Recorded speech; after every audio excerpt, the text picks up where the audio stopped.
surprised my wife on her business trip but caught her cheating on me with her coworker.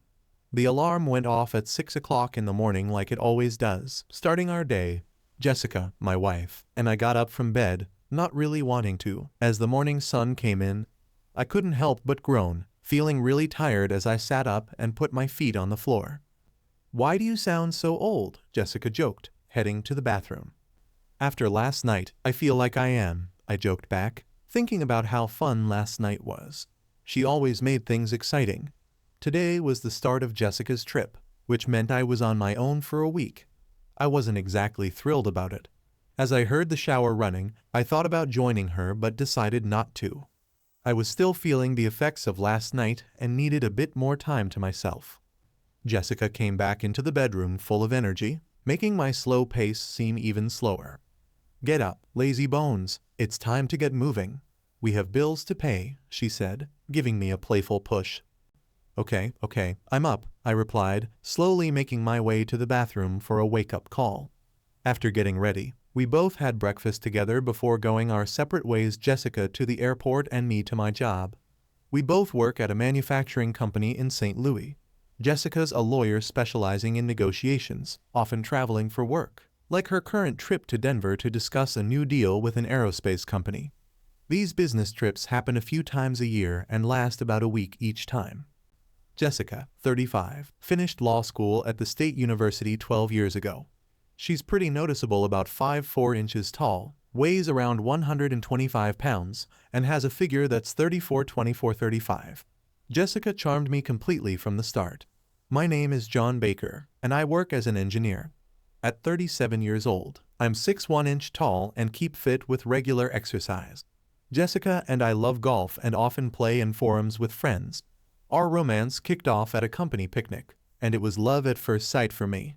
Just 6 months later, we were married. Now, 7 years into our marriage, we've just bought the house of our dreams with plans to grow our family there. Jessica is aiming to be a stay-at-home mom once we have kids, a dream supported by her parents living close by. She's planning to stop taking her birth control pills after this business trip.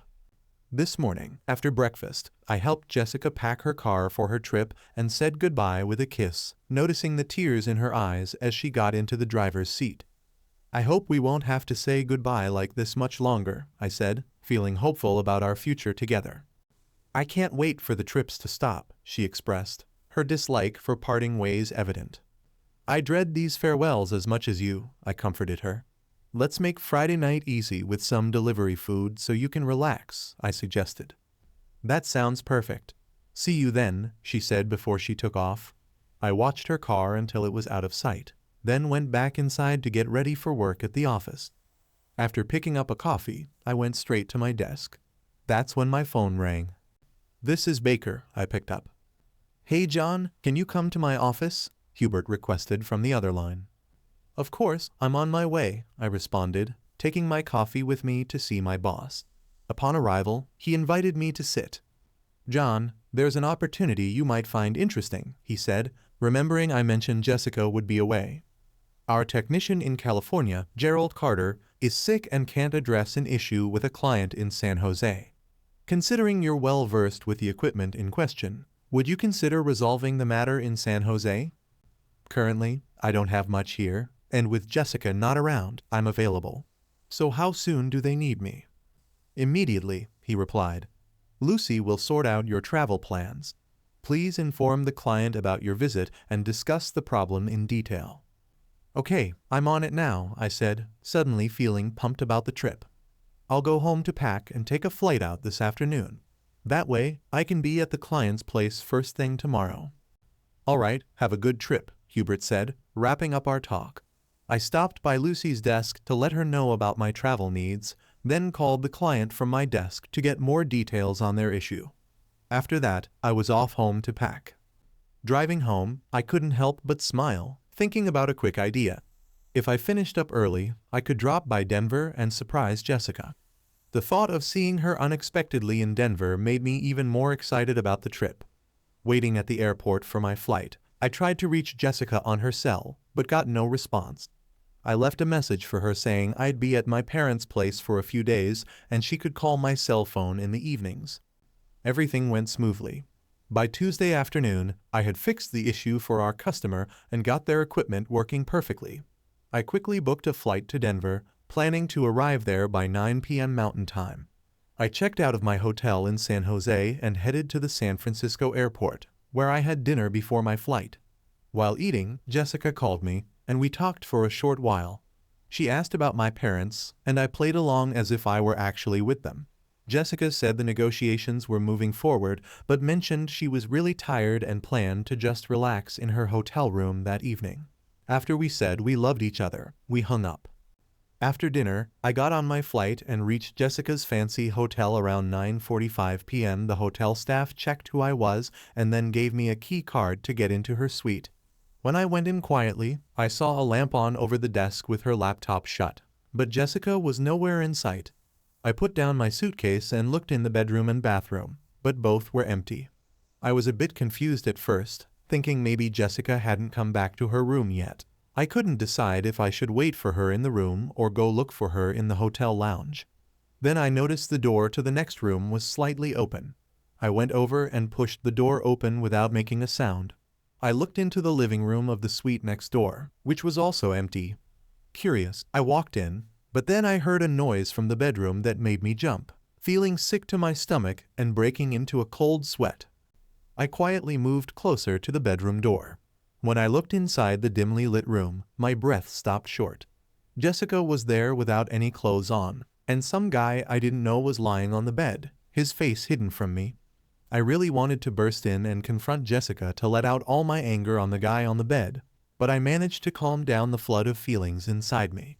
Stepping back to Jessica's suite instead, I grabbed the digital camera I brought to take pictures on the trip, adjusting its settings for low light and turning off the flash.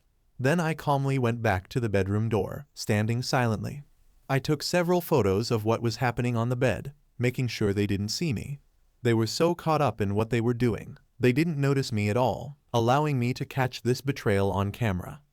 Before leaving Jessica's suite, I went through her open briefcase on the table and found a business card from David Price, the lead negotiator at our company. I took the card to keep for later. Back in her room, I hooked up my camera to her laptop using the interface cable I always carry. Our laptops use the same software for photos, so transferring a picture from my camera to her laptop was easy. I made the photo that showed what she was doing the background picture on her laptop, then packed up my camera and quietly left her room, trying hard to keep my feelings in check and holding back tears. I walked to the elevator, feeling the full weight of her betrayal. I gave back the room key to the front desk and immediately called the airline to check for the earliest flight back to St. Louis. Luckily, there was a flight at 6:30 am that would get me back home by 9:30 am. I figured this timing would match up with when Jessica usually starts her day by turning on her laptop at the negotiation table. This moment would mark when she discovered she was caught, effectively signaling the end of our marriage. Afterward, I headed back to the airport and checked into a motel close by.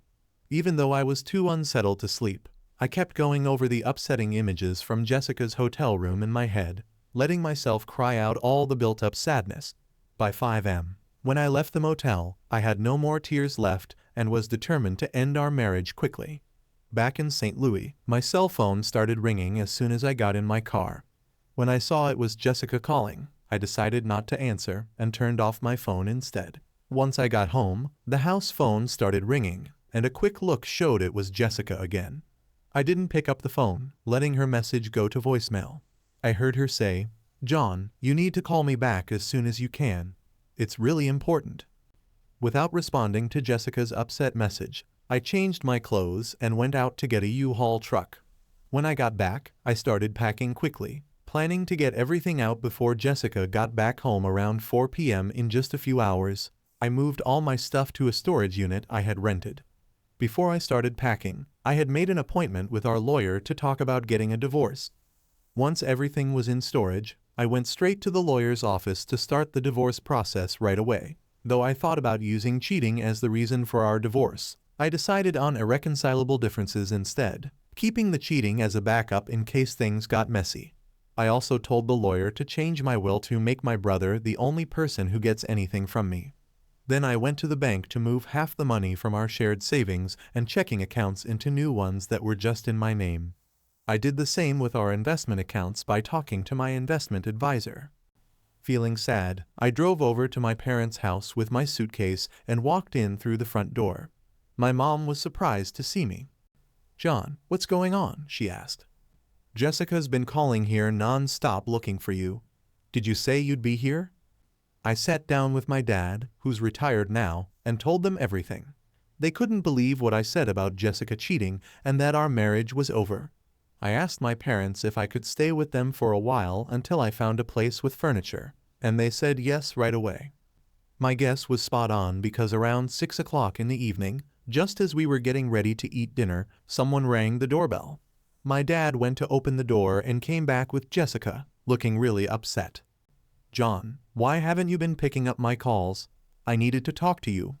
All your stuff is gone from our house," she said, her voice shaking. "I thought the note I left on your computer would tell you everything you needed to know," I told her in a calm way. "Oh no, I was scared it was you who left that note. Can we please go talk somewhere, honey?" Jessica begged. "Jessica, I'm not your honey anymore, and there's nothing left for us to talk about. I've started the process to get a divorce, and if we need to say anything, our lawyers can handle it. Seeing what you did in Denver has completely destroyed any feelings I had for you, and I'd appreciate it if you left so I can enjoy my dinner," I said without hesitation. "Please, John, let's not end things without a proper conversation," she begged with desperation. "What excuse could you possibly have for cheating? It wasn't self-defense, that's for sure, especially after what I saw and have proof of," I shot back, standing my ground. "You might want to give David, your boyfriend, a heads up that I'm coming for him next. I'm curious what his wife will think of all this," I added. "Oh my God, can't we just talk about this? John, please," Jessica begged, her voice full of fear. "Just leave, Jessica. You're making my dinner go cold," I insisted. "But here's a thought. Why don't you take your time and write me a detailed letter explaining why you thought it was okay to break our marriage vows? I'm certain a lawyer as clever as you could come up with a convincing argument that it was all my fault, claiming you still have a lot of love and respect for me." With tears in her eyes, Jessica turned to leave, but then paused and looked back at me. "Please, John, reconsider ending our marriage without us having a real discussion." "Goodbye, Jessica," I stated firmly after she had gone, tears streaming down her face. My parents sat in silence, shocked by our conversation. "John, that was quite harsh," my mom pointed out. "Mom, would you like to see the pictures I have of her with another man?" "That's the real harsh reality," I responded sharply. "She's shown me complete disrespect, and I can't accept that. I can't ever trust her again. Do you really want me to have children with someone like that?" "I get it, son," my dad finally said after a moment, "but maybe after things settle down, you might start to see things a bit differently." "I don't think so, Dad. Can we change the subject and just finish dinner?" I asked, eager to move on from the topic. "Sure, son," my dad responded, though somewhat reluctantly. Jessica's story, leaving home. That Monday morning, I felt a mix of sadness for leaving John and excitement for our future plans to start a family. We had been patient, making sure we were ready both financially and in our careers for this next step. Now it seemed like everything was aligning perfectly. The flight to Denver was smooth, and I found myself sitting next to David Price, our chief negotiator. We talked briefly about work and then shifted to more personal conversations about our families. David knew about my intention to leave my job once I got pregnant, and he mentioned how much he'd miss working with me when I became a stay-at-home mom. David, at 48 and married for 20 years with teenagers, had been my partner in negotiations well before I got married. We knew each other well and worked smoothly together. The rest of our team sat behind us, caught up in their discussions. When we got to the hotel in Denver, we found out our rooms were next to each other, a setup intended for discussing work late into the night. But about a decade ago, our relationship changed, and we started seeing our time together as a way to unwind from the stresses of work. We told ourselves it wasn't really cheating, as it helped us work better. Occasionally, we even joked about it. After being married to John for a few years, I started feeling guilty about my secret meetings with David, so we stopped. But then during a really tough negotiation, David suggested we start up again to help ease the stress. I hesitantly agreed and found myself pulled back into the affair. The thrill and the danger of it somehow made things more exciting at home with John, which made me feel less guilty. On this trip, David and I didn't meet up the first night because I was too tired. But after a hard day of negotiating the next day, I decided to see him. I don't know how or when John found out or how he got that picture, but I was completely shocked to see it on my laptop the next morning. David, sitting next to me, quickly closed my laptop and asked for a break in the negotiations. We stepped into the hallway, where he was clearly upset. "Why is there a picture like that on your laptop?" he asked. "I don't know, David. That wasn't there last time I used it," I answered, still in shock. "Let's take another look," he said. We opened the laptop again and looked at the image together. "Oh no, that's you," he said. "Me? How could that be?" I was confused. "I'm not sure, but that's definitely you, and the person under you looks like it could be me, even though you can't see my face. Did you leave your laptop somewhere someone could have taken that picture?" "No, it was with me the whole trip and only in my room or yours. I can't imagine how someone got in to take a photo," I replied. "The door was shut, so I thought it was locked.